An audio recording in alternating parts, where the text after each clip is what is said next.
King of Gods. By Fast Food Restaurant, Kabanata 477. Isa laban sa tatlo. Nang ibabaw ang langit na walang hangganan na slash. Ang axe light ay kumislap sa gilid ni Zhao Fang. Shoo! Ang asol na buhok na kabataan ay lumitaw mula sa kabilang panig na may isang arko ng kidlat. Ang lakas ng Scarlet Moon Subdivision Leader na ito ay umabot na sa antas ni Ye Yanyo. Ang alon ng hangin at kidlat na nakapalibot kay Zhao Fang ay kumupas ang kulay.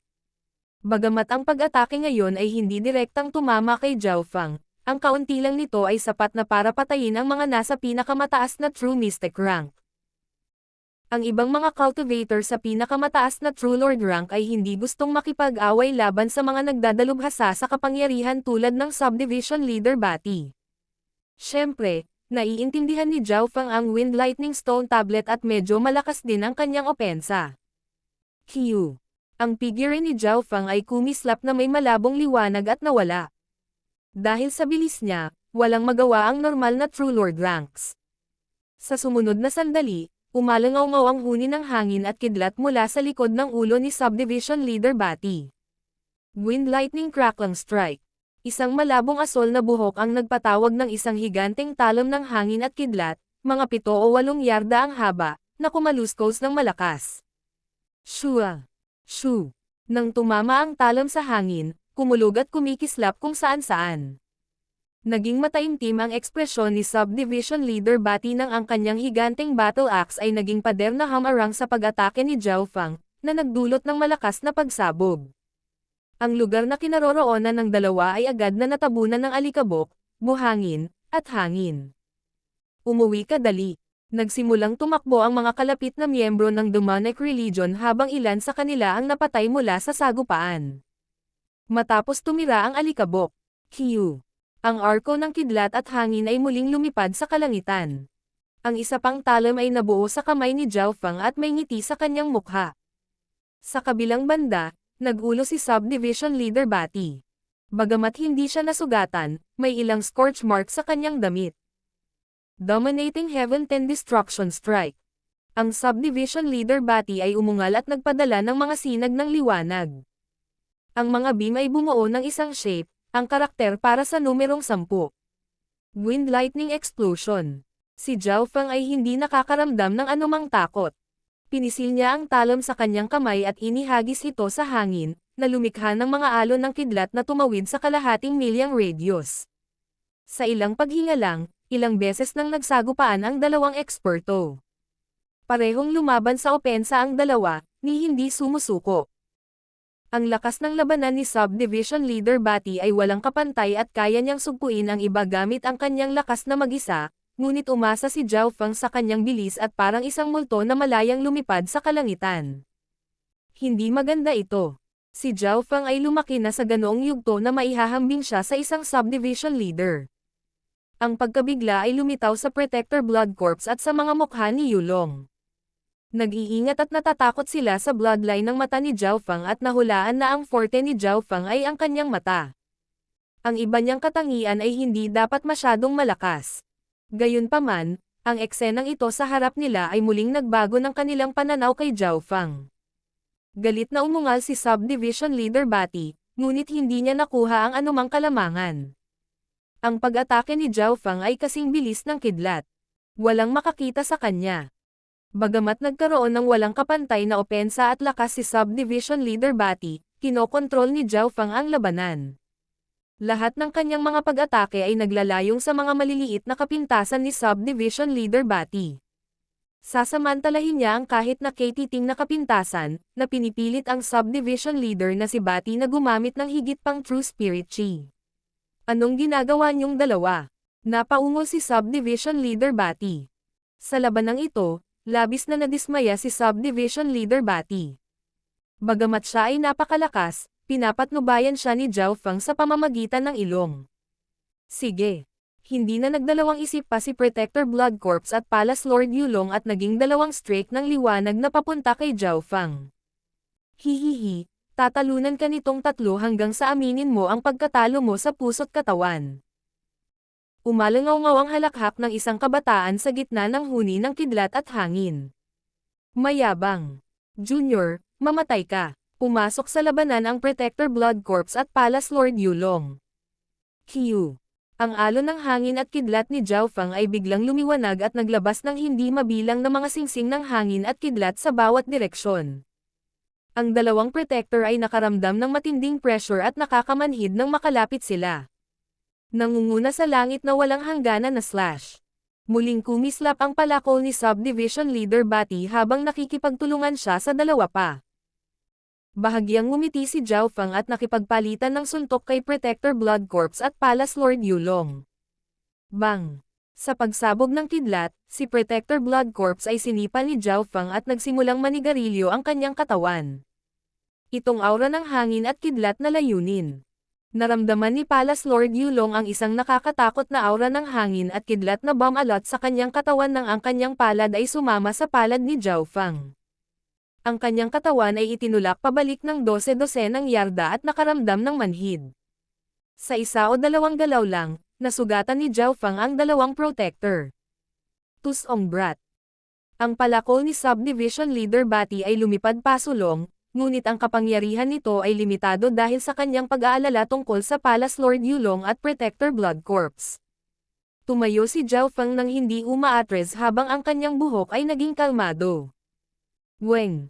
Isang layer ng umaagos na tubig at kidlat ang lumitaw sa ibabaw ni Zhao Fang. Pahinga. Pinagsalikop ni Zhao Fang ang kanyang mga kamay habang pinapaikot niya ang kanyang bloodline na kapangyarihan upang ipatawag ang isang alon ng tubig na sumalubong sa palakol ni Subdivision Leader Bati. Sa sandaling iyon, ang orihinal na calm as a lake na kabataan ay naging tsunami. Boom! Ang palakol at si Zhao Fang ay nag-intertwine sa gitna ng hangin. Ang dalawang apokaliptik na kapangyarihan na ito ay naglaban sa isa't isa. Napakalakas ng bloodline power ng brat na ito. Bagamat ang suntok ni Subdivision Leader Bati ay gumamit lamang ng 80% ng kanyang buong lakas, hinarang ito ni Zhao Fang, at naramdaman niya ang pagguho ng hangin at kidlat na pasulong. Ang water bloodline ay nagmula sa karagatan. Maaari itong malambot o matigas, at maaari nitong lamunin ang langit at lupa. Ang impormasyon mula sa Ice Imperial Spear ay lumabas sa isip ni Zhao Fang. May kaugnayan ito kay Ice, ngunit kasama rin ang tubig dahil ang dalawa ay orihinal na pareho pa rin. Ang tubig ay mas malakas at hindi maarap. Ang yelo ay nilikha mula sa tubig, at upang tunay na maunawaan ang yelo, kailangan munang maunawaan ang tubig. Kasalukuyang nauunawaan at ginagamit ni Zhao Fang ang kanyang mga taktika sa labanan sa water bloodline. Sa himpapawid, sina Zhao Fang at Subdivision Leader Bati ay nakalok ng magkasama. Hindi na makatulak pasulong ang higanteng palakol. Ang dalawang kamay ni Zhao Fang ay parang karagatan na kayang sumipsip ng lahat. Bagamat napakalakas ni Subdivision Leader Bati, unti-unting nababawasan ang kanyang lakas dahil sa water bloodline ni Zhao Fang. Kayong dalawa, bilasan mo at lumapit. Ang Subdivision Leader Bati ay nagpaikot ng kanyang True Spirit Chi at umungal. Nagningning ang mga mata ni Protector Blood Corps at Palace Lord Yulong. Sa sandaling ito, si Zhao Fang at Subdivision Leader Bati ay nasa isang pagkapatas. Ito ay isang magandang pagkakataon. Mamatay. Patayin. Lumipad ang Protector Blood Corps at Palace Lord Yulong patungo sa kaliwa at kanan ni Zhao Fang. Ang panghihimasok ng dalawang True Lord ranks ay sapat na para ibalik ang takbo. Hahaha. Mayabang na brat, maghanda kang mamatay sa ilalim ng aking palakol. Tawa ng tawa si Subdivision Leader Bati. Ang kanyang mga kalamnan ay parang goosebumps at naglalabas ng nakakatakot na kapangyarihan. Sa harap nito, tila napakaliit ni Zhao Fang. Kung hindi dahil sa katotohanang naintindihan niya ang ilang kasanayan sa pakikipaglaban mula sa kanyang water bloodline, hindi niya malalabanan ang napakalakas na puwersa. Sa sandaling ito, ang dalawang True Lord ranks ay nakarating kay Zhao Fang. Mula sa tubig hanggang yelo. Humihip ang asol na buhok ni Zhao Fang habang kumakalat ang malamig na lamig. Ang kaliwang mata ni Zhao Fang ay biglang naging kulay ng yelo at ang kanyang bloodline power ay naging malamig sa buto. Malamig. Nakaramdam ng kakaibang lamig si Subdivision Leader Bati. Nagsimulang mag-freeze ang kanyang palakol habang ang lamig ay tumagos sa kanyang katawan. Ice Sealed Death Zone. Bulalas ni Zhao Feng bilang isang malaking marangel na figure, nakasuot ng korona at may hawak na higanteng itim na espada, lumitaw at umupo sa isang trono. Ho! Isang nakakatakot na malamig na asol na hangin ang dumaan at nilamon ang lahat sa loob ng ilang dosenang yarda. Ang Palace Lord Yulong, na nasa unahan, ay nakaramdam ng manhid at nagsimulang nanigas. Kahit anong pilit niya, hindi niya napigilan ang nakakatakot na bloodline power na gawing yelo ang tubig. Sa Zhao Feng bilang sentro, lahat sa loob ng 50 yarda ay nilamon ng malamig na asol na hangin habang lumilipad ang kidlat sa lahat ng dako. Sapat na iyon para pigilan ang mga normal na True Lord ranks. Hindi maganda. Parehong nanginginig ang puso ni Protector Blood Corps at Palace Lord Yulong. Nanlamig ang katawan nila at sabay na namamanhid. Mas mababa ang cultivation ng Protector Blood Corps at halos hindi na siya nakahinga ng 1 o 2 bago nagsimulang mag-freeze. Isa na siyang bangkay at hindi na gaanong makalaban sa petrification ng lamig. Bilang karagdagan, kahit na si Subdivision Leader Bati, na nakalock kasama si Zhao Feng, ay nagsimulang mag-freeze. Halata ang ekspresyon ng takot at gulat niya. Unti-unting lumipas ang oras. 1 hininga. 2 hininga. 3 hininga. Lahat ng bagay sa loob ng ilang dosenang yarda ng Zhao Feng ay selyado sa yelo. Kasama dito si Zhao Feng mismo, ngunit ang malamig na liwanag na nakapalibot sa kanya ay paminsan-minsan ay nagiging tubig. Ang Ice-Sealed Death Zone na ito ay nilikha hindi lamang gamit ang impormasyon sa loob ng Ice Imperial Spear, mayroon din itong tulong ng Secret Bloodline Technique ni Goddess Bingwei. Si Zhao Feng ay parang isang napakagandang ice statue habang tinatakan niya ang 3 eksperto sa yelo. Bumalik sa Sacred True Dragon Gathering niyakap siya ni Goddess Bingwei para magamit ang hakbang na ito, at halos magtagumpay siya sa pagselyado kay Zhao Feng. Lumitaw muli ang eksenang ito, ngunit nagtagumpay ito sa pagkakataong ito. Ang pangunahing target ni Zhao Feng ay ang subdivision leader ng Scarlet Moon Demonic Religion. Ang kanyang 2 kamay ay pinipigilan ang palakol habang ang napakabilis at napakalakas na kasanayang ito ay kumikilos mula sa napakalapit na distansya. Ang Subdivision Leader, Protector Blood Corps, at Palace Lord Yulong ay nahulog lahat sa bitag na ito. King of Gods, Kabanata 478. Pagsulong ng mata, 1. Paglubog ng araw noon, at ang liwanag ng takip-silim ay sumasalamin sa nakakabighaning malakristal na asol na yelo. May 4 na figure na natatakan sa yelo. Walang gumalaw sa kanila. Ang sitwasyong ito ay tumagal ng 1 buong oras. So. Mahigit 1 dosenang figure ang biglang lumipad. Old Su, tingnan mo. Itinuro ng isang kabataan ang yelo at napasigaw. Sa tabi ng kabataan ay isang beauty in blue. May elegante at kalmadong aura siya. Nasa yelo si Brother Zhao.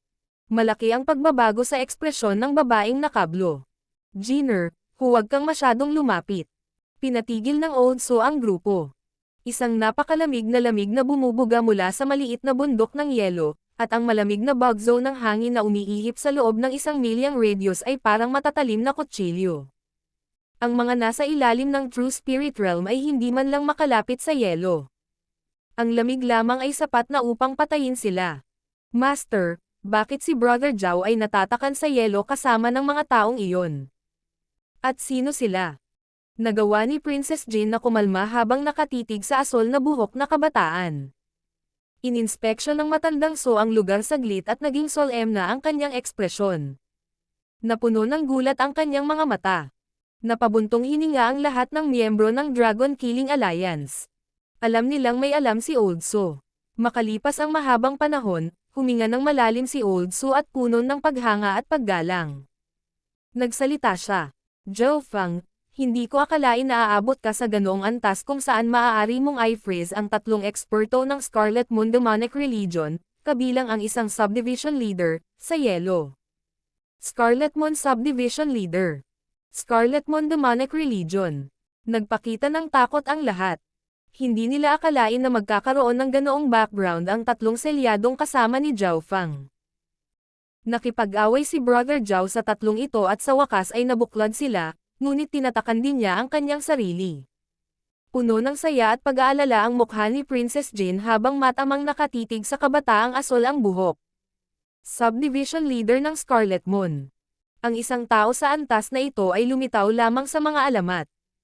Ilang daang taon na ang nakalilipas, ang 12 division at 108 subdivision ng Scarlet Moon Demonic Religion ay lumusot sa buong kontinente at nagdala ng pinakadakilang kaluwalhatian nito. Sa kanilang rurok, maaaring sirain ng isang subdivision ang ilang malalakas na bansa ng madali. Ang eksena sa harap nila ay isang labanan sa pagitan ng isang napakahusay na kababalaghan at isang Scarlet Moon Subdivision Leader. Ang lahat ng ito ay hindi kapanipaniwala. Hindi nila maiwasang maging nasa sabik. Lahat, umatras. Huwag pumasok sa loob ng 10 milyang radius. Utos ng Oldso. Hindi mahirap para sa kanya na maramdaman ang aura ng buhay sa loob ng yelo, lalo na si Zhao Feng sa gitna. Si Princess Jin at ang mga kasama ay umatras ng walang pag-aalinlangan. Alam nila na ang labanan ng mga nasa antas ng Scarlet Moon Demonic Religion Subdivision Leader ay hindi isang bagay na maaari nilang maging kapaki-pakinabang. Ang tanging tao na may kakayahang gawin iyon ay si Oldso. Gayunpaman, mataimtim na tinitigan ni Oldso ang apat at hindi ng ahas na gumawa ng anumang padalos-dalos na paggalaw. Si Zhao Feng ay dapat na nagbayad ng isang mabigat na presyo upang aisil ang mga ito sa yelo at ito ay pangunahing nagtagumpay. Kung gagawa ako ng padalos-dalos. Seryoso ang ekspresyon ng Oldso. Lumalaban pa rin ang tatlo. Kahit na ang Scarlet Moon Subdivision Leader ay selyado sa yelo, mayroon pa ring malalakas na pag-agos ng True Force sa loob ng kanyang katawan. Sa kabilang banda, tila nahimatay si Protector Blood Corps, habang lumalaban pa rin ang bloodline ni Palace Lord Yulong. Nagtagumpay na sana ako kung ang Subdivision Leader lang, pero dumobol ang hirap sa Palace Lord Yulong at Protector Blood Corps. Lalo na itong Yulong. Bulong ni Zhao Feng sa kanyang puso habang siya ay nasa gitna ng lahat. Napakalakas ng bloodline ni Palace Lord Yulong at nagawa niyang labanan ang malamig na bloodline ni Zhao Feng. Zhao Feng, kailangan mo ba ng anumang tulong? Tanong ni Oldso sa pamamagitan ng True Force. Noon lamang napagtanto ni Zhao Feng na dumating na si Oldso at ang kasama. Nakatuon siya sa pagbubuklod sa tatlo pa at hindi binibigyang pansin ang labas ng mundo. Kung iyan ang kaso, ang pagdating ng Oldso ay nagpabago sa plano ni Zhao Feng. Kailangan niyang mag-iwan ng ilang mga trick sa kanyang manggas kung sakali. Hindi niya maaaring hayaan na ang kanyang bloodline ng Matao Yuan Chi ay ganap na maubos. Gayunpaman, sa tulong ng isa pang True Lord rank, maaari siyang kumilos ng mas malaya. Oldso, manatili ka at sabihin sa iba na umatras ng 100 milya. Ang boses ni Zhao Feng ay tumunog sa ulo ni Oldso. Sige. Agad na inutusan ng Oldso ang mga mula sa Dragon Killing Alliance na umatras. Umatras din siya ng 10 milya at pinatay ang ilang tumatakas na miyembro ng Scarlet Moon Demonic Religion sa daan. Hihihi. Zhao Feng, tingnan natin kung gaano katagal tatagal ang iyong bloodline power. Ako ay nasa True Spirit Realm sa loob ng 100 taon at ang aking source of True Spirit ay doble sa iyo. Talagang matatalo ka kapag humaba ang laban na ito. Bagamat hindi makapagsalita ang Subdivision Leader, maaari siyang makipag-ugnayan sa pamamagitan ng kanyang espiritual na kahulugan. Hindi nagbago ang ekspresyon ni Zhao Feng. Ang pagkakaiba ng dalawa sa mga tuntunin ng kanilang source of True Spirit ay talagang malaki. Mula sa yelo hanggang tubig. Ang bloodline aura at kaliwang mata ni Zhao Feng ay biglang nagbago. Ang nagyayelong aura ay biglang natunaw at naging kalmadong tubig. Maging ang yelo sa paligid ay natutunaw. Natutunaw ang yelo. Bumungad ang saya sa mga mukha ng Subdivision Leader Bati at ng Palace Lord Yulong. Ang ikinagulat ng dalawa ay si Zhao Feng mismo ang gumawa nito. Sword of Water Moon. Inilipat ni Zhao Feng ang kanyang natitirang bloodline power at bumuo ng isang espada na gawa sa tubig. Pumunta ka. Nanlaki ang mga mata ni Zhao Feng habang tumutusok pasulong. Ang espada ng tubig ay dumaan ng maayos sa natutunaw na yelo. Shoo! Tinamaan ng espada ang Subdivision Leader. Woo! Nanlamig ang katawan ng Subdivision Leader. Isang iglap lang ang layo niya sa tuluyang pagkawala sa yelo nang tinusok siya ng espada. Bloodthirsty Demonic Body. Namula ang mga mata ng Scarlet Moon Subdivision Leader nang magsimulang kumulo ang kanyang True Spirit Chi. Isang madilim na kulay dugong apoy ang bumungad sa kanya. Bukod pa riyan, isang demonyong tato ang lumabas sa kanyang balat na nagpalakas sa kanyang katawan at aura. Basag. Sa loob ng malakas na pagsabog, nabasag ang tubig at yelo na nakapalibot sa Scarlet Moon Subdivision Leader. From water to ice. Inilipat ni Zhao Fang ang huling bahagi ng kanyang bloodline power para gawing yelo ang espada ng tubig, na tumusok sa katawan ng Subdivision Leader. Shoo! Ang espada ay naging yelo at tumusok sa dibdib ng Subdivision Leader. Arg! Ang Subdivision Leader ay napaungol at gumamit ng lihim na pamamaraan na dumurog at tumunaw sa espada ng yelo sa kanyang katawan. Gayunpaman, siya ay malubhang nasugatan, at malapit na ang kamatayan. Kung wala siyang life-returning grass o elixir of life o katulad nito, mamamatay siya kahit na bumaba ang isang sovereign sa Origin Core Realm. Q. So, ang Subdivision Leader ay naging isang bahid ng liwanag na tumalsik sa kalangitan. Takbo. Ang Palace Lord Yulong ang pangalawa na gumamit ng lihim na pamamaraan at tumakas sa Sky Cloud Forest. Sagipin mo ako. Kagigising lang ni Protector Blood Corpse at malamig pa rin ang kanyang katawan. Kasalukuyan siyang hindi makagalaw at sinusubukan niya ang kanyang makakaya upang mailipat ang kanyang True Spirit Chi. Blade of Wind and Lightning. Ikinaway ni Zhao Fang ang kanyang kamay at hiniwa sa dalawa ang Protector Blood Corpse. Pagkatapos noon, natuon ang kanyang mga mata sa dalawang tumatakas. Critical ang injury ng Subdivision Leader at malamang na mamatay siya. Ang Palace Lord Yulong ay mayroon pa ring 70% ng kanyang buong lakas. Namumulaklak ang hangarin ng pagpatay sa mga mata ni Zhao Fang. Sa sandaling ito, ang Subdivision Leader at ang Palace Lord Yulong ay tumatakbo sa magkaibang direksyon. Hindi ko kayang bitawan ang alinman sa kanila. Napaka mapagpasyahan ni Zhao Fang. Kahit na ang Subdivision Leader ng Scarlet Moon Demonic Religion ay hindi na dapat magkaroon ng pagkakataong mabuhay pa, nagpasya pa rin si Zhao Fang na sundan muna siya, dahil mayroon pa rin siyang God's Eye mark sa Palace Lord Yulong. Wings of Wind and Lightning. Huminga ng malalim si Zhao Fang at pinaikot ang kanyang True Spirit Chi sa kakaibang paraan. Weng. Ang langit at lupa ay tila umuungol sa hangin at ugong sa kidlat. Nagsimulang mamuo ang liwanag sa likod ni Zhao Fang, sa wakas ay bumuo ng isang pares ng mga pakpak. Ang Wings of Wind and Lightning ay ang sikat na lihim na pamamaraan ng Wind Lightning Emperor.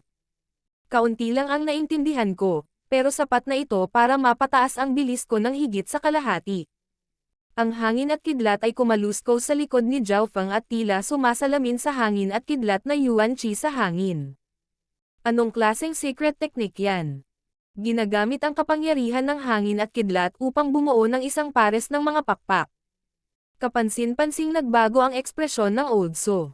Sa di kalayuan, nararamdaman ni Princess Jin at ng iba pang miyembro ng Dragon Killing Alliance ang nakakatakot na aura na nagmumula sa pares ng mga pakpak. Walang nag-alinlangan na ang bilis at liksi ni Zhao Fang ay tataas ng husto.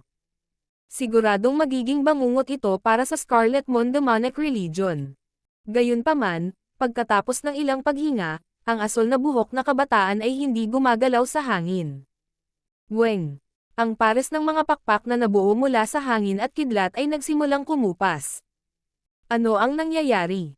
Ang Old So, si Princess Jin, at ang iba pa ay nataranta. Ang swerte mo talaga. Ang lakas ng hangin at kidlat ni Zhao Fang ay nawala habang ang pagod ay lumitaw sa kanyang mukha. Ang dahilan kung bakit huminto ang Wings of Wind and Lightning ay hindi lang dahil hindi siya nakakuha ng sapat na pangunawa, dahil din ito sa kaliwang mata niya. Sa loob ng dimensyon ng kanyang kaliwang mata, ang 10 yarda na lapad na lawa ay nagsimulang umagos ng marahas. Weng. Ang tubig sa loob ng pond ay nagsimulang dumaloy ng pataas, at nagsimula pa itong tumagas. Whoosh! Ang tubig ay patuloy na lumalawak. Paglampas sa 10 yarda na limitasyon at pagpasok sa isang bagong antas. Bumulong si Zhao Fang at bumagsak sa lupa, pagod na pagod. Pagkatapos ay sinenyasan ni Zhao Fang si Old So at ang kasama nang dumating sila. Naiintindihan. Tumanggo si Old So at mabilis na lumapit si Princess Jin para tulungan si Zhao Fang. Yung iba sanay na sa ganito ngayon. Ngumiti si Zhao Fang at nakatulog sa magiliw na yakap ni Princess Jin. Nawalan ng momentum at kontrol ang Iron Dragon Alliance. Oras na para bumalik sa Broken Moon Clan. Napatingin si Old Su sa mga direksyon kung saan ang subdivision leader at ang Palace Lord Yulong ay tumakas at umatras. Kasabay nito, sa loob ng sukat ng kanyang kaliwang mata. Ang tubig sa lawa ay patuloy na umaapaw at nagsimulang lumawak sa hugis ng isang lawa. King of Gods, Kabanata 479. Pagsulong ng mata, ikalawa. Makalipas ang ilang araw, kasama si Old Su na pinamunuan ang Dragon Killing Alliance, bumalik ang grupo sa Cloud Country at sa Broken Moon Clan. Sa Cloud Area, ang Broken Moon Clan ay ngayon ang pangunahing lugar ng paglaban-laban sa Iron Dragon Alliance. Sa maikling panahon lamang ng ilang buwan, ang Broken Moon Clan ay lumawak ng 2 beses at kabilang sa tuktok ng 13 clans. Kahit na bumalik sa clan, si Zhao Fang ay natutulog pa rin. Siya ay inaalagaan ni Princess Jin at ng kumpanya. Sa kabilang banda, inorganisa ni Old Su ang mga miyembro ng Dragon Killing Alliance at sinimulang linisin ang 13 bansa. Napunta ang lahat ayon sa plano. Sa pagkawala ng pamumuno ng Iron Dragon Alliance, ang lahat ay parang maluwag na buhangin na gumuho sa harap ng mga tropa ng Dragon Killing Alliance. Sa kanila, si Kang Yuyo ay dumiretso sa Iron Dragon Country. Mula nang makipaglaban kay Zhao Fang, ang kanyang paglilinang at kasanayan sa espada ay tumaas, at walang sino man ang kanyang katapat. Siyempre, ito ay dahil din sa halos lahat ng pinakamalakas na eksperto mula sa Iron Dragon Alliance ay napatay o nasugatan ni Zhao Fang. Maaaring isipin na ang Cloud Area ay sasailalim sa malalaking pagbabago sa mga susunod na panahon. Isang buwan matapos matulog si Zhao Fang, inatake ng mga puwersa ng Dragon Killing Alliance ang 2 malalakas na bansa. Ang Skyreach Strong Country ay unang nabawi ng Dragon Killing Alliance. Pagkatapos ng lahat, ang Dragon Killing Alliance ay pangunahing binubuo ng mga mula sa Skyreach 7 clans at si Old Su ay isa pa nga sa mga nangungunang figure ng clans. Sa makatuwid, ang pag-atake sa Skyreach Strong Country ay natapos ng madali. Matapos bawiin ang Skyreach Strong Country, ang katanyagan ng Dragon Killing Alliance ay nalampasan ang Iron Dragon Alliance. Nagpatuloy lamang ito hanggang sa isang tiyak na araw bago huminto ang mga yapak ng Dragon Killing Alliance. Sa tiwangwang na lupain ng Iron Dragon Strong Country, isang malaking madilim na kastilyo ang umiral sa gitna ng umaalulong na hangin. Tinakpan ng mga buto ang lupa sa malapit. Old Su, ang kastilyong ito ay angkutan ng Iron Dragon Alliance at marami itong tao mula sa Scarlet Moon Demonic Religion sa loob. Ilang beses na kaming umatake at nagkaroon ng matinding pagkatalo, ngunit hindi na kami makakasulong pa. Ilang true mystic rank figure ang nakatayo sa buhangin na may mga bigong ekspresyon. Nakatayo ang matandang Su na nasa likod ang kanyang mga kamay habang pinagmamasdan niya ang kastilyong ito. Ang buong kastilyo ay napapaligiran ng sandstorm at isang kakaibang itim na ambon, na nagpahinto sa mga mula sa labas na makakita sa loob. Ang sinumang may cultivation ay mas mababa kaysa sa True Spirit Realm ay makikita ang kanilang katawan na magiging isang tumpok ng mga puting buto kung mahawakan man nila ang itim na ambon. Masasabi ng isa kung gaano kakilakilabot ang ambon na ito sa pamamagitan ng mga buto na nakakalat sa paligid ng kastilyo. Makalipas ang kalahating araw. Umihip ang hangin sa harap ng kastilyo. Ang 1 o 2,000 eksperto ay hindi na makasulong pa. Sa pag-uulat sa Old Su, 50 hanggang 60 tao ang namatay na sa itim na ambon. Isang True Mystic rank at 4 na True Human ranks ang pumasok para i-scout out ang kastilyo. 1 oras na ang nakalipas, ngunit hindi namin makontak ang alinman sa kanila. Ang balita sa balita ay ipinadala pabalik sa Dragon Killing Alliance. Tahimik ang Old Su habang sinisiyasat niya ang kastilyong ito. Sa tuwing ginagamit niya ang kanyang espiritual na kahulugan, nakakaramdam siya ng lamig at pagkabalisa. Hanggang sa isang tiyak na sandali. Isang malamig na kabataang nakaitim ang lumipad sa kalangitan. Lintong, dumating ka sa tamang oras. Alam mo ba ang kakaibang kastilyong ito? Lumingon si Old Su at kasama ang mga kabataang nakaitim. Si Lintong ay lingkod ni Zhao Fang at hindi tumanggap ng mga utos mula sa Dragon Killing Alliance, ngunit si Old Su ay humingi ng tulong sa kanya. Ang kastilyong ito ay naiwan ng Scarlet Moon Demonic Religion matagal na ang nakalipas at ito ay napakahiwaga. Ang hanay na nakapaligid sa kastilyo ay tinatawag na Devouring Spirit 10,000 Withering Array. Paliwanag ni Lintong. Devouring Spirit 10,000 Withering Array. Nanlamig ang mga puso ng nakatataas na echelon nang marinig ang pangalang ito. Ang tumpok ng mga buto ay nagpatunay na ang Devouring Spirit 10,000 Withering Array ay tumutupad sa pangalan nito. Medyo nakakagulo ang Devouring Spirit 10,000 Withering Array. Narinig ko na yan dati. Nagmula ito sa Scarlet Moon Demonic Religion at maaaring baliwalain ang taktika ng labanan ng pag-overrun sa kanila. Bumantong hininga ang isang True Mystic Rank Elder mula sa grupo. Hihihi. Ang hanay na ito ay hindi lamang hindi natatakot sa maraming tao na umaatake, nakakapagpalakas din ito ng sarili mula sa paglamon ng laman at dugo. Ang mas marami kang magpadala ay nangangahulugan na mas tinutulungan mo ito. Si Lintong ay walang simpatiya at kumilos na parang walang pakialam sa kanya. Ilang miyembro ng upper echelon ang agad na lungkot at madilim ang mga ekspresyon.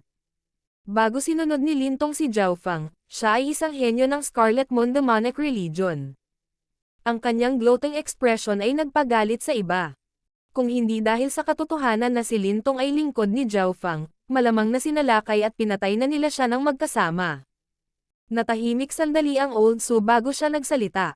Gising na ba si Brother Zhao? Gising na si Master 10 araw na ang nakakaraan, kung hindi na sana ako pumunta dito sa sarili kong pagsang-ayon. Nagkibit balikat si Lintong. Sinunod niya si Zhao Fang habang nasa kanyang mga kamay ang kanyang buhay. Hindi siya utusan ng iba. Hindi nakapagtataka. Naintindihan ng lahat. Si Lintong ay hindi isang taong tumulong sa iba. Kaya nagising na si Brother Zhao. Kailan siya darating? Nagpakawala ng hininga ang Old Su. Hindi dapat pakialaman ni Zhao Fang ang sitwasyon sa cloud area. Naglilinang si Master at darating pagkatapos ng kalahating buwan hanggang 2 buwan. Walang ekspresyong sinabi ni Lintong. May sinabi pa ba si Brother Zhao? Tanong ng Old Su. Ito ang sinabi ng Master. Aalis ako sa lugar ng cloud sa lalong madaling panahon pagkatapos lumabas sa pag-iisa. Sagot ni Lintong. Umalis sa cloud area. Nataranta ang lahat ng naroon. Ano ang nangyayari?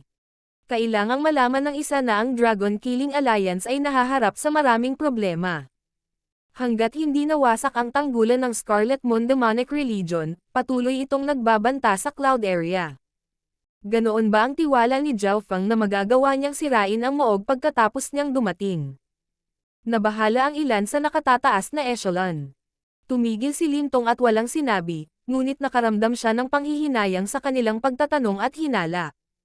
Naalala niya ang isang alaala sa kanyang isipan. Pagkagising ni Zhao Fang, at ang aura na nagmula sa kanyang kaliwang mata. Si Lintong ay pinagpawisan kahit ngayon. Sabihin sa lahat na huwag umatake. Utos ng Old Su. Nagpa siya siyang pag-isipang mabuti at maghintay ng ilang sandali. Hindi pinalampas ng Old Su ang pagbabago sa ekspresyon ni Lintong. Ang lakas ni Zhao Fang ay malamang na tumaas ng husto pagkatapos ng panahong ito. Pero bakit bigla siyang aalis sa cloud area?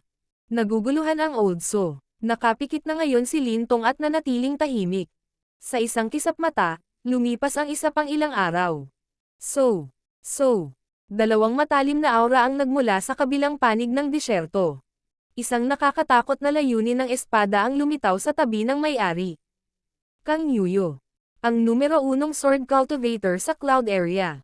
Ang mga eksperto mula sa cloud area ay hindi napigil ang mapabulalas. Isa sa dalawang bagong dating ay isang dilag na malinaw ang pananamit. Si Kang Yuyo iyon. Kasama niya ang babaeng nakaputi. Gago, itong babae na naman. Si Lintong ay sumisip-sip. Noong nakaraang pagkakataon, sa Broken Moon Clan, itong Elder Bai ay may layuning pumatay sa kanya. Kung hindi dahil kay Zhao Fang, sino ang nakakaalam kung ano ang mangyayari? Devouring Spirit 10,000 Withering Array. Malaking pagbabago ang ekspresyon ni Elder Bai habang nakatitig sa tumpok ng mga puting buto at napabulalas. Talagang karapat-dapat siyang maging elder ng 10,000 Sword Clan dahil agad niyang nakilala ang hanay na ito. Elder Bai, napakalakas ba ng array na ito? Puno ng kumpiyansa ang boses ni Kang Yuyo. Ang mga numero ay walang kahulugan sa array na ito at sa halip ay magpapalaki ng kapangyarihan nito. Ang tanging paraan upang masira ang array na ito ay para sa isang eksperto na singilin at sirain ang eye of the array.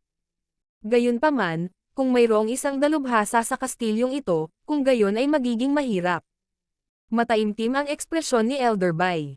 Nagkaroon ng tipak ng aura sa loob ng kastilyo na nagpabagabag kay Elder Bai at bahagyang na pressure. Sa paglipas ng panahon, parami ng parami ang mga elite na nagtipon sa harap ng kastilyo. Sa panahong ito, malinaw na may mga eksperto na sinubukang scout out ang kastilyo, ngunit wala sa kanila ang bumalik. Nanatiling tahimik ang Old Su at hindi umatake. Kasabay nito, sa loob ng isang lihim na bulwagan sa Broken Moon Clan. Weng. Nakapikit ang mga mata ng isang kabataang may asol na buhok, at nagpaaninag siya ng malamig na hangin. Ang mga singsing na ito ng malamig na hangin ay may kapangyarihang nakakapagpalamig ng kaluluwa. Buksan. Gamit ang isang tunog, isang kalahating transparent na anino ng isang sibat ang lumitaw sa kanyang palad. Tila nanginginig ang hangin sa hitsura nito at isang hindi maipaliwanag na lamig ang nagpalamig sa lugar. Ang nakakatakot na aura na ito ay sapat na para hindi makahinga ang mga nasa True Lord rank. Sa wakas ay magagamit ko na ang isang maliit na tipak ng kapangyarihan ng Ice Imperial Spear. Bago ang breakthrough sa aking God Spiritual Eye, hindi ito magagawa ng aking bloodline. Huminga ng malalim si Zhao Fang. Sa sandaling ito, isang anino ng asol na yelo na sibat ang lumitaw sa kanyang palad. Ito ay ang eksaktong kaparehong imahe ng Ice Imperial Spear. Ang kagalakan mula sa pambihirang tagumpay na ito ay higit pa sa pambihirang tagumpay sa kanyang God Spiritual Eye. Makalipas ang kalahating hininga, Shua. Nawala ang anino ng Earth Grade na sandata sa kamay ni Zhao Fang. Bahagyang pagod ang ekspresyon niya at ipinikit ang mga mata. Sa sukat ng kaliwang mata niya at tumulo. Ang isang asol na lawa, higit sa 100 yarda ang lapad, ay kasing kalmado ng salamin. Gumalaw ang isip ni Zhao Fang at lumitaw ang isang misteryosong whirlpool sa gitna ng maliit na lawa. Ang God Spiritual Eye ni Zhao Fang ay tuluyang nasira. Ang sukat ng kanyang kaliwang mata ay ipinahayag na ngayon sa pamamagitan ng hugis ng isang lawa, at ito ay 14 hanggang 15 yarda ang lapad. Higit pa rito, ang mga natitirang bakas ng Wood Spirit Soul Essence na naabsorb ni Zhao Fang sa Purple Saint Ruins ay kinuha din, kung hindi, ang tubig sa lawa ay hindi aabot ng ganoon kabilis. Si Zhao Fang mismo ay hindi alam kung anong antas ang naabot ng kanyang kaluluwa, ngunit sigurado siya na ito ay mas malakas kaysa kay Lu Tianyi, na nasa kalahating hakbang na Origin Core Realm. Weng. Ibinuka ni Zhao Fang ang kanyang mga braso at isang kapansin-pansing pares ng kalahating transparent na mga pakpak na gawa sa hangin at kidlat na nakakondensed. King of Gods, Kabanata 480. Division Leader Skeleton. Ho! Isang pares ng mga pakpak na gawa sa hangin at kidlat ang lumitaw sa likod ni Zhao Fang. Marahan silang pumapalakpak, na nagpatawag ng umaalulong na hangin. Ang tipak ng aura ay dumaan sa bulwagan at umalangaw-ngaw sa hangin at kidlat na Yuan Qi sa labas. Sa puntong ito ng oras, ang mga pakpak ay higit na nakadikit kaysa dati. Ang aking mga pakpak ng hangin at kidlat ay nasa mga unang yugto lamang at magagamit lamang sa paglipad sa kasalukuyan. Ang tunay na Wings of Wind and Lightning ay may maalamat na kakayahan, tulad ng paglipad ng 10,000 milya sa isang iglap, paglipad sa labas ng mundo, pagdaan sa kalawakan. Ang pag-asa ay lumitaw sa mukha ni Zhao Fang. Ang Wind Lightning Stone Tablet sa kanyang isip ay bumuo ng mental energy world na naglalaman ng maraming impormasyon. Gayunpaman, halos 1% lang ng buong Wind Lightning Stone Tablet ang naintindihan ni Zhao Fang. Sa loob ng kanyang Source of True Spirit, may paminsan-minsang pagkurap ng malabong kulay ube na naglalaman ng True Spirit Flame of Wind at Lightning. Transparent, Azure, Purple, Scarlet, Gold. Ito ang mga rangkang sa Wind Lightning Stone Tablet. Dahil sa Wind Lightning Palm, Lightning Inheritance, at iba pa, nilinang ni Zhao Fang ang Azure na kulay sa maximum. Kasabay nito, may narinig na boses mula sa labas. Chapter Leader Zhao, sa wakas tapos ka na. Kailan tayo babalik sa Canopy Great Country? Ang aura mula sa Wings of Wind and Lightning ni Zhao Fang ay bumulaga sa mga nasa labas. Shua. Hindi nagbago ang ekspresyon ni Zhao Fang habang kumupas ang Wings of Wind and Lightning. Pagkatapos ay nawala siya at lumitaw sa labas. Sa labas ng bulwagan, isang lalaki at babae ang nakatayo sa kaliwat kanan ni Zhao Fang, at tila sila ay umaasa. Jiang Sanfeng, Daiye, sinabi ko na sa iyo na babalik ako sa Canopy Great Country kapag natapos na ang negosyo ko dito. Mahinang sabi ni Zhao Fang, hindi nagtataka kung bakit nandito ang dalawa. Noong natutulog si Zhao Fang, ang dalawang henyong ito na lumahok sa Sacred True Dragon Gathering ay dumating sa 13 bansa at natagpuan ang Broken Moon Clan. Ang kanilang mga resulta sa Sacred True Dragon Gathering ay hindi inaasahang maganda, higit sa lahat dahil sa katotohanan na pinrotektahan sila ni Zhao Fang at nailigtas ang kanilang Sacred True Dragon Token, na nagpapahintulot sa kanila na tumagal hanggang sa huling daan. Si Jiang Sanfeng at Daiye ay lumabas mula sa kani-kanilang mga mana ilang buwan na ang nakalipas. Siyempre, ang mga pinuntahan nila ay mga normal na maliliit na mana at medyo mas ligtas. Gayunpaman, kahit na noon, ang kanilang paglilinang at lakas ay tumaas ng mabilis. Sapat na para sa kanila na maabot ang pinakamataas na antas ng mga henyo sa buong kontinente. Chapter Leader Zhao, pagkatapos ng Sacred True Dragon Gathering, hindi sumuko ang Deputy Patriarch, kaya nagpadala siya ng mga taong scouting. Mayroong higit pa sa ilang puwersa na interesado sa iyong kinaroroonan. Ngumiti si Jiang Sanfeng at sinabi, "Tama, pumunta kami sa cloud area para tingnan kung swerte ba kami at para matapos ang gawain namin, pero hindi namin akalain na nandito ka talaga. Pero, Chapter Leader, lagi kang natutulog o nag-iisa at hindi man lang kami kinakausap." Nakapout si Daiye. "Kumpletuhin ang inyong mga gawain. Paano nakatitiyak ang Deputy Patriarch na hindi ako namatay sa mana?" Tanong ni Zhao Fang na may kakaibang ekspresyon. "Hindi ako sigurado, ngunit ang Deputy Patriarch ay pumunta upang makita ang 6 Warlock Divine Sage at maaaring nakatanggap ng ilang impormasyon." Umiling ang dalawa na hindi sigurado. 6 na Warlock Divine Sage. Pinaikit ni Zhao Fang ang kanyang mga mata at may kakaibang sensasyon ang kanyang God Spiritual Eye. Hindi ito ang unang pagkakataon na narinig niya ang tungkol sa 6 Warlock Divine Sage. Tila, si Empress Qin ay dating disipulo ng 6 Warlock Divine Sage. "Huwag kang mag-alala, kahit na hindi mo ako minamadali, babalik ako sa Canopy Great Country, ngunit hindi aalis hanggat hindi ko maaalis ang mga banta ng cloud area." Pinigilan ni Zhao Fang ang dalawa. Ang cloud area ay isang mapanglo at tigang na lugar para sa dalawang ito na nagmula sa Canopy Great Country. Ito ay kulang sa mga mapagkukunan at Heaven Earth Yuan Qi, at ang kanilang bilis ng paglilinang ay mas mabagal. Sina Jiang Sanfeng at Daiye ay hindi gustong manatili dito ng mas matagal kaysa sa kailangan nila. Pagkalipas ng 2 araw, sa tiwangwang na disyerto ng Iron Dragon Country, ang layer ng itim na ambon na nakapalibot sa kastilyo ay hindi hamina. Sa kabaligtaran, ito ay naging mas masama at masama. Ang mga tambak ng buto ay nakasalansan sa paligid ng kastilyo.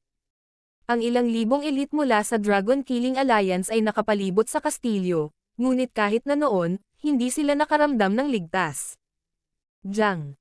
Shu. Ilang kapansin-pansing sinag ng liwanag ng espada ang tumama sa itim na ambon na nakapalibot sa kastilyo, at agad na lumitaw ang mga bitek sa paligid ng lugar na iyon. Sa kalangitan, sina Kang Yuyo at Elder Bai ay inatake at niyanig ang Devouring Spirit 10,000 Withering Array. Ang mga pag-atake ni Elder Bai ay kasing ganda ng bahaghari at makikita sa loob ng 10 milyang radius. Ang Elder Bai na ito ay talagang karapat-dapat na magmula sa numero 1 Sword Clan ng Northern Continent. Ang anumang casual na pag-atake mula sa kanya ay naglalaman ng walang kapantay na kapangyarihan na higit sa sino man sa cloud area. Walang matandang True Lord rank ang malamang nakapareha niya rito. Ang mataas na echelon ng Dragon Killing Alliance, kasama si Old Su at ang iba pa, ay gumagalang kay Elder Bai. Wala sa kanila ang nagtitiwala na mahaharangan nila kahit isang atake mula sa kanya. Nakakatakot din ang Kang Yuyo na iyon. Matapos makapasok sa 7 Sword Inheritance, ang kanyang sword intent ay maaari pang pumatay sa maagang yugto ng True Lord ranks. Hinad masususkat ang hinaharap niya. Baka mamaya maabot niya ang level ni Sword Saint Yeoxi. Ang kapangyarihang ipinakita ni na Elder Bai at Kang Yuyo ay isang bagay na maaari lamang tingnan ng Dragon Killing Alliance. Gayunpaman, ang Devouring Spirit 10,000 Withering Array ay mas mahirap kaysa sa inaakala. Bagaman ang kanilang mga pag-atake ay madaling makalusot sa itim na ambon, ang mga sirang lugar ay gagaling sa kanilang sarili pagkatapos ng ilang paghinga. Hanggat mayroong sapat na Primal Crystal Stones at sapat na hangin ng kamatayan dito, ang Devouring Spirit 10,000 Array ay patuloy na mababawi. Tumingin si Lintong mula sa malayo na may lamig. Ang moob na ito ay halatang puno ng hangin ng kamatayan. Makikita kung gaano karaming mga buto ang naroon. 10,000 espada na tumatagos sa puso. Ikinaway ni Elder Bai ang kanyang manggas at ang mga sword beam ay bumuo ng napakagandang liwanag. Dahil sa kapangyarihan ng espadang ito, nawalan ng kulay ang araw at buwan, at ang mga eksperto na nanunood ay parang tinusok ang kanilang mga puso. Ang kapangyarihan ng espadang ito ay halos lumampas sa True Lord rank. Nanginig ang puso ng Oldso. Hindi pa siya nakakita ng isang tao na may ganoong nakakatakot na kapangyarihan sa labanan, kabilang si Zhao Fang. Nakita ng lahat ang isang makinang na sinag ng liwanag ng espada na tumagos sa kastilyo. Ang isang malaking bahagi ng itim na ambon ay naglaho, na nagpapakita ng ilan sa mga tanawin sa likod. 10,000 Sword Technique. Pagkatapos ng ilang daang taon, nakita ko muli ang pamamaraang ito. Ito ba ang tadhana? Isang misteryosong boses ang narinig mula sa kastilyo. Napakahina ng boses at may lamig dito. Nanginginig ang puso ng ilang libong eksperto sa harap ng kastilyo. Ang mga nasa True Spirit Realm na mas sensitibo ay nanginginig sa pagkabalisa. Ang garalgal na boses ay naglalaman ng nakakatakot na kapangyarihan na maaaring dumaan sa kaluluwa. Sino ka? Nagbago ang ekspresyon ni Elder Bai. Nakaramdam siya ng aura na nagpabagabag sa kanya, na nasa pinakamataas na True Lord rank. Wu! Isang hugis tao na skeleton ang biglang lumitaw sa itaas ng kastilyo. Ang katawan nito ay pinaghalong ginto at pilak, at ang dalawang madilim na pulang apoy ay tila lumundag sa mga saksakan nito. Ang misteryosong kalansay ay nakipagpalitan ng tingin kay Elder Bai at ang huli ay kumilos na para bang siya ay nataman. Itong mental energy aura, isa ba itong sovereign sa Origin Core Realm? Hindi, sa pinakamainam na ito ay maaari lamang sa kalahating hakbang na Origin Core Realm, o kung hindi, hindi nito kailangang magtago sa likod ng array. Ang mga mata ni Elder Bai ay kumislap ng hindi sigurado, ngunit siya ay nagpakawala ng hininga sa huli.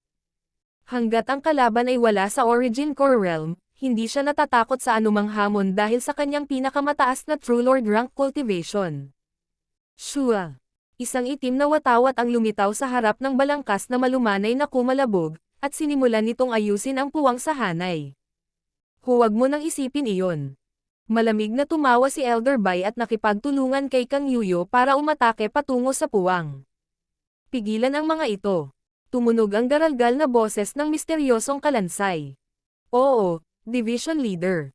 Ilang dosenang figure ang lumitaw malapit sa kastilyo.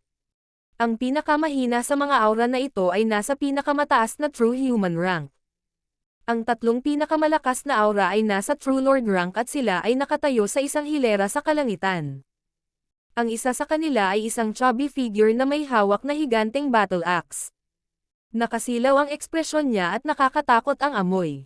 Leader ng Subdivision Bati. Hindi siya patay. Nagulat ang Old Su at ang kumpanya. Ang Subdivision Leader Bati ay malubhang nasugatan ni Zhao Fang at napakaliit ng tsansa na mabuhay siya. Hindi, malamang patay na nabubuhay na siya ngayon.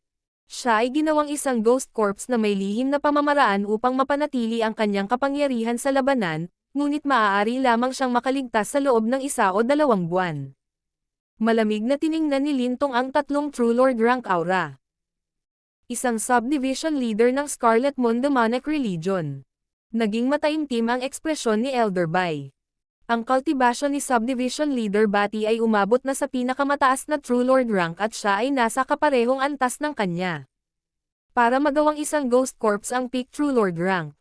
Ang skeleton na ito ay malinaw na nasa Division Leader level. Bahagyang nanginginig ang boses ni Lintong, ngunit walang nakakaalam kung ito ay dahil sa takot o pananabik. Scarlet Moon Division Leader. Ang mga puso ng Dragon Killing Alliance ay nanginginig sa takot at pagkabigla.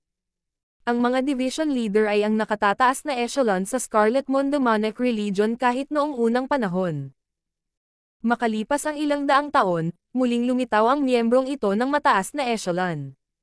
Gaano kalaki ang gulat nito sa maliit na lugar ng Cloud. Muling lumitaw ang itim na ambon at nilubog ang figure ng Skeletal Division Leader. Patayin. Ikinaway ng Subdivision Leader ang kanyang battle axe at sumugod kina Elder Bai at Kang Yuyo. Sa kaliwa at kanan ni Bati ay ang Palace Lord Yulong at isa pang matanda na nakasuot ng kulay abo. Pareho silang nasa late stage na True Lord rank. Isang pinakamataas na True Lord rank, dalawang late stage na True Lord ranks. Gaano katikat ang kombinasyong ito? Sa likod ng tatlong True Lord ranks ay may mga karagdagang malalakas na aura sa True Spirit Realm na nagtago sa ambon at nagtanggol sa kastilyo. Nagsimula na ang labanan.